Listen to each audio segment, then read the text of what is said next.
가장 몸값이 크게 뛴 사람은 누구일까요?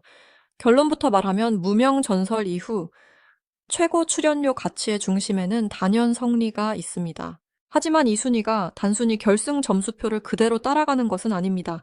2026년 5월 13일 밤 MBN 무명전설 최종회가 끝난 뒤 탑7의 운명은 완전히 달라졌습니다. 그날 성리는 최종 4,784점으로 1대 전설이 되었고 하루는 3,542.30점으로 위 장한별은 3,513.82점으로 3위, 황윤성은 3,278.07점으로 4위, 정연호는 3,097.80점으로 5위, 이창민은 2,963.56점으로 6위, 이룬혜는 2,908.57점으로 7위에 올랐습니다. 문제는 여기서부터입니다. 순위는 끝났지만 진짜 경쟁은 그날부터 시작됐습니다. 누가 더 많은 행사에 불려 나갈 수 있는가? 누가 더 많은 관객을 움직일 수 있는가? 누가 이름 하나만으로 무대의 가격을 바꿀 수 있는가? 바로 이 질문이 오늘 이야기의 핵심입니다. 먼저 분명히 짚고 가야 합니다. 탑7의 실제 행사 출연료 계약서가 공식적으로 공개된 것은 아닙니다. 그래서 오늘 말하는 순위는 공개된 출연료 숫자를 단정하는 순위가 아니라 결승 점수, 우승 혜택 방송 화제성 기존 인지도, 팬덤 확장력, 그리고 이후 활동 계획을 종합해본 출연료 가치 순위입니다.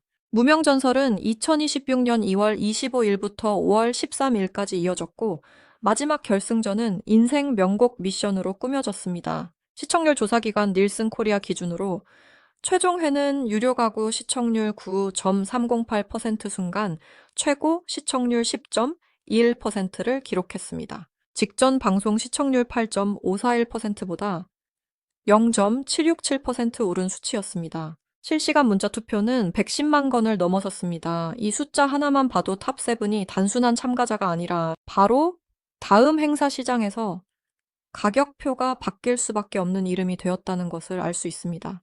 7위는 이룬혜입니다. 결승 점수는 2,908.57점이었습니다. 탑7 가운데 마지막 순위였지만 출연료 가치로 보면 결코 작은 의미가 아닙니다. 왜냐하면 무명전설이라는 프로그램에서 탑7에 들어갔다는 사실 자체가 이미 하나의 명함이기 때문입니다. 지방 축제 지역 방송 효 콘서트, 디너쇼 팬미팅형 무대에서 가장 중요한 것은 대중이 이름을 기억하느냐입니다. 이룬혜는 결승까지 올라오며 자신의 이름을 전국 시청자에게 각인시켰습니다. 특히 무명이라는 단어가 붙은 프로그램에서 7위에 올랐다는 것은 아직 완성된 스타가 아니라 앞으로 성장하는 인물이라는 이미지를 줍니다. 이런 이미지는 출연료를 당장 최상위권으로 밀어 올리지는 못해도 섭외 담당자에게 안정적인 선택지로 보이게 만듭니다. 2026년 5월 20일 서울 마포구 상암동에서 열린 탑7 기자간담회 이후 이들은 2년간 함께 활동하는 흐름에 들어갔습니다. 이룬혜에게는 이 2년이 가장 중요한 시간입니다. 단독 몸값보다 먼저 그룹 무대에서 얼굴을 더 자주 보이고 그다음 개인 무대의 가격을 끌어올리는 전략이 가장 현실적입니다. 6위는 정연호입니다. 결승 최종 점수는 3,097.80점이었습니다. 정연호의 출연료 가치는 폭발형이라기보다 축적형입니다. 무대 위에서 갑자기 모든 것을 뒤집는 타입보다는 회차가 쌓일수록 신뢰를 얻는 타입에 가깝습니다. 트로트 행사 시장에서 이런 가수는 의외로 강합니다. 한 번 크게 화제를 모은 스타보다 행사를 진행하는 쪽에서 안심하고 부를 수 있는 가수가 꾸준히 살아남는 경우가 많기 때문입니다. 정연호는 무명 전설을 통해 자신의 목소리와 서사를 분명히 보여주었습니다. 3,097.80점이라는 숫자는 7위와 약 189점 차이가 나는 점수입니다. 아주 큰 격차는 아니지만 3,000점대를 넘었다는 것 자체가 시청자 투표와 현장 평가에서 일정한 기반을 만들었다는 의미입니다. 출연료 가치로 보면 정연호는 중장년층 관객이 많은 무대에서 힘을 발휘할 수 있습니다. 화려한 이슈성보다는 진심 안정감, 노래의 전달력이 강점입니다. 그래서 단기간에 가장 비싼 가수가 되기보다 1년 뒤와 2년 뒤에 더 견고해질 가능성이 큰 인물로 볼 수 있습니다. 5위는 이창민입니다. 여기서부터 순위가 흥미로워집니다. 결승 점수만 보면 이창민은 2963.56점으로 6위였습니다. 그런데 출연료 가치에서는 단순히 6위로만 볼 수 없습니다. 이유는 그의 기존 이름값입니다. 이창민은 2AM 출신으로 대중에게 이미 알려진 얼굴입니다. 무명 전설이 완전히 무명인 가수만의 경연이 아니라 전설이 되지 못한 유명 가수까지 다시 도전하는 무대였다는 점을 생각하면 이창민의 위치는 특별합니다. 그는 결승 순위에서는 중하위권이었지만 행사 섭외 시장에서는 다른 계산이 작동합니다. 섭외 담당자는 점수표만 보지 않습니다. 포스터에 이름을 올렸을 때 관객이 바로 알아보는가, 방송 경험이 많은가, 무대 사고 없이 안정적으로 끌고 갈 수 있는가를 봅니다.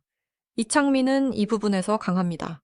그래서 무명 전설 이후 그의 출연료 가치는 결승 순위보다 높게 평가될 여지가 있습니다. 특히 발라드와 트로트를 모두 연결할 수 있는 장점은 단독 콘서트형 무대보다 기획 공연, 합동 콘서트 방송형 행사에서 더 큰 힘을 냅니다. 4위는 황윤성입니다. 결승 최종 점수는 3278.07점이었습니다. 황윤성은 무명 전설에서 가장 안정적인 팬덤형 참가자 중 한 명으로 볼 수 있습니다. 4위라는 순위는 결코 낮지 않습니다. 3위 장한별과의 점수 차이는 약 235.75점이었고 5위 정연호와의 차이는 약 180.27점이었습니다. 즉, 그는 상위권과 중위권 사이에서 확실한 경계선을 만든 인물입니다.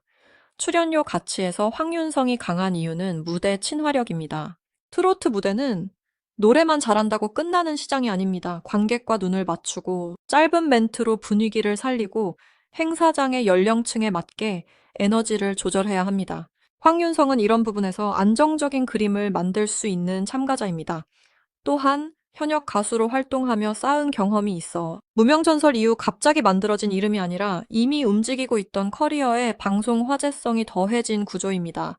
이런 경우 출연료 상승은 더 빠르게 나타날 수 있습니다. 방송 한 번의 반짝 효과가 아니라 기존 활동 위에 새로운 팬덤이 붙기 때문입니다. 3위는 장한별입니다. 결승 점수는 3513.82점으로 3위였습니다. 장한별의 가장 큰 무기는 차별성입니다. 탑7 안에서도 그는 독특한 색깔을 가진 인물입니다. 보도에서는 말레이시아 슈퍼스타라는 표현까지 등장했습니다. 이 말이 중요한 이유는 하나입니다. 트로트 오디션에서 국제적인 배경을 가진 참가자는 행사 시장에서 다른 포지션을 만들 수 있기 때문입니다. 단순히 노래를 잘하는 가수가 아니라 이야기 자체가 무대의 콘텐츠가 됩니다. 2026년 5월 13일 결승에서 장한별은 하루와 불과 28.48점 차이였습니다. 하루가 3542.30점, 장한별이 3513.82점이었습니다. 사실상 이 위와 3위의 격차는 매우 작았습니다. 이 작은 차이는 장한별의 시장 가치가 결코 3위에만 머물지 않을 수 있다는 근거가 됩니다. 해외 경험, 다른 언어권과 연결될 수 있는 이미지, 그리고 기존 대중음악 팬층까지 고려하면 장한별은 국내 트로트 행사뿐 아니라 해외 교민 행사 한류형 기획 공연에서도 활용도가 큽니다. 출연료를 끌어올리는데 가장 중요한 것은 대체 불가능성입니다. 장한별은 바로 그 지점에서 강합니다. 2위는 하루입니다. 하루는 무명전설 결승에서 3542.30점으로 준우승했습니다. 특히 하루의 존재감은 막판에 커졌습니다. 중간 합산 2607점에 실시간 문자 투표 935.30점을 더해 최종 2위에 올랐다는 점이 중요합니다. 이 숫자는 하루가 단순히 심사에서만 좋은 평가를 받은 것이 아니라 마지막 순간 시청자가 직접 움직인 참가자였다는 뜻입니다. 행사 출연료 시장에서 문자 투표의 힘은 가볍게 볼 수 없습니다. 돈을 내고 투표하거나 시간을 들여 참여하는 팬은 이후 콘서트 티켓과 굿즈 팬미팅, 지역 행사 관객으로 이어질 가능성이 높기 때문입니다. 하루는 다크호스 이미지가 강했습니다. 처음부터 절대 강자로 불린 인물보다 방송을 거치며 갑자기 떠오른 인물은 더 강한 몰입을 만듭니다. 시청자는 그런 사람에게 자신이 함께 키웠다는 감정을 갖습니다. 이 감정은 출연료 가치로 바뀔 수 있습니다. 왜냐하면 하면은 행사장에서 하루가 등장할 때 관객은 단순히 노래를 듣는 것이 아니라 무명에서 이 위까지 올라온 이야기를 함께 소비하기 때문입니다. 이 점에서 하루는 성리 다음으로 출연료 상승 폭이 가장 클 가능성이 큰 인물입니다. 1위는 성리입니다. 이 순위에서 성리를 빼고는 이야기가 성립하지 않습니다. 2026년 5월 13일 성리는 최종 4,784점으로 무명전설일 대 전설이 되었습니다. 이 위 하루와의 점수 차이는 1241.70점입니다. 이 격차는 단순한 승리가 아니라 압도적인 결말에 가깝습니다. 스포츠 경향 보도에 따르면 최종회는 유료 가구 기준 9.308%, 순간 최고 10.1%를 기록했고 성리의 우승 순간은 그 화제성의 정점이었습니다. 스타뉴스와 YTN 보도에서는 성리에게 주어진 혜택도 구체적으로 공개됐습니다. 우승 상금 1억 원 신곡 음원 발매 전국 투어 콘서트, 크루즈 팬미팅, 제주도 세컨 하우스 제공, 우승자 이름을 건 프로그램 제작, 우승자를 주인공으로 한 영화 제작입니다. 이 정도 혜택은 단순한 우승 상품이 아닙니다. 앞으로 성리라는 이름을 계속 시장에 노출시키겠다는 시스템입니다. 출연료는 노출과 함께 움직입니다. 방송이 끝나도 이름이 계속 기사에 나오고 콘서트와 팬미팅 일정이 이어지고 영화와 프로그램 제작 이야기까지 붙으면은 그의 무대 가치는 자연스럽게 올라갑니다. 성리의 이야기가 더 강하게 먹히는 이유는 서사입니다.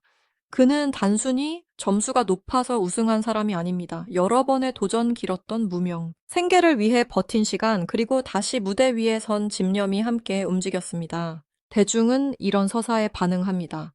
특히 트로트 시청자들은 노래의 기교만 보는 것이 아니라 그 노래를 부르는 사람이 어떤 시간을 지나왔는지를 봅니다.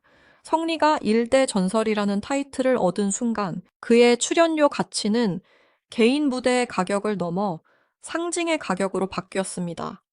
행사장에서는 우승자라는 단어 하나가 관객을 모읍니다. 포스터에 무명 전설 우승자 성리라고 적히는 순간 그 문장은 이미 홍보 문구가 됩니다. 이것이 1위의 힘입니다. 그렇다면 왜 오늘 순위에서 실제 원단위 출연료를 말하지 않았을까요? 이유는 간단합니다. 연예인 행사 출연료는 대부분 계약 조건 지역 무대 시간, 방송 노출 여부, 교통과 숙박, 단독 무대인지 합동 무대인지에 따라 달라집니다. 같은 가수라도 15분 행사와 60분 콘서트형 무대의 금액은 다를 수 있습니다. 방송 녹화인지, 지역 축제인지, 기업 행사인지, 팬미팅인지에 따라서도 달라집니다. 공개되지 않은 숫자를 확정된 사실처럼 말하는 것은 오히려 신뢰를 떨어뜨립니다. 대신 공개된 숫자는 분명합니다. 성리 4,784점, 하루 3,542.30점, 장한별 3,513.82점, 황윤성 3,278.07점, 정연호 3,097.80점, 이창민 2,963.56점, 이룬혜 2,908.57점, 최종회 시청률 9.308%, 순간 최고 10.1%, 문자투표 110만 건 돌파, 우승 상금 1억 원.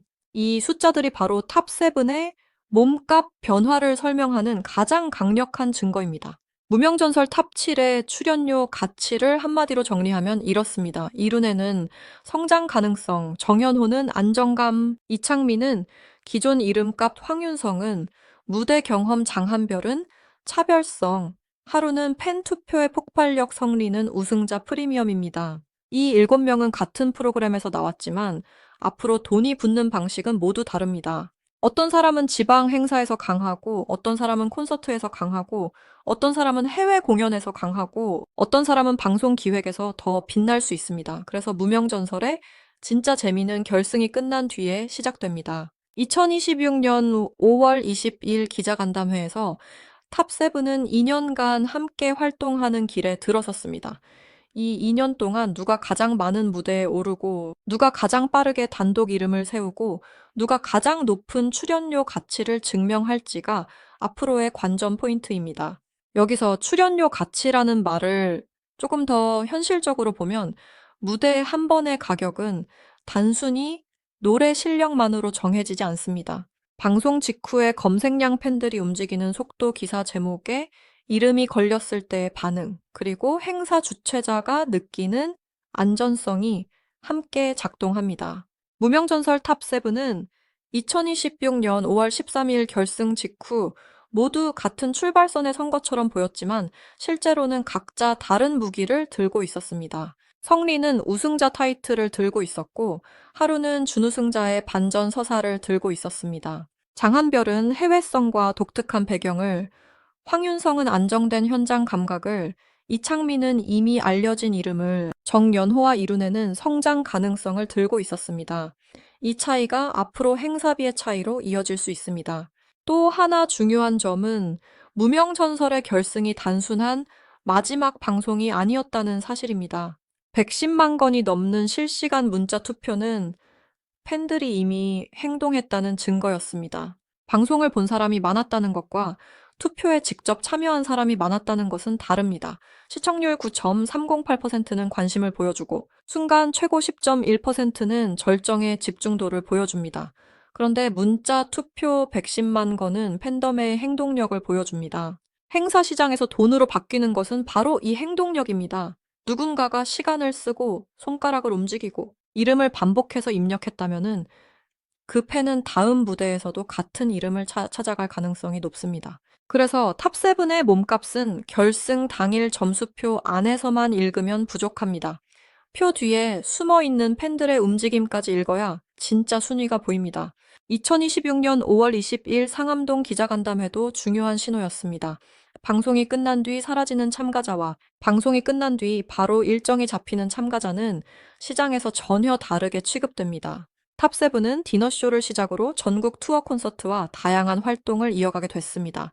이 말은 곧 이들의 이름이 한 번 소비되고 끝나는 것이 아니라 최소 2년 동안 계속 노출될 수 있다는 뜻입니다. 출연료는 갑자기 한 번 오르는 것보다 꾸준히 노출되며 굳어질 때 더 강해집니다. 오늘 7 위로 본 이룬에도 이 2년 동안 히트 무대 하나를 만들면 순식간에 위치가 바뀔 수 있고, 정연호도 진심 어린 노래 하나가 지역 행사 시장에서 입소문을 만들면 지금보다 훨씬 높은 평가를 받을 수 있습니다. 이것이 오디션 이후 시장의 무서운 점입니다. 결국 오늘의 1위는 성리입니다.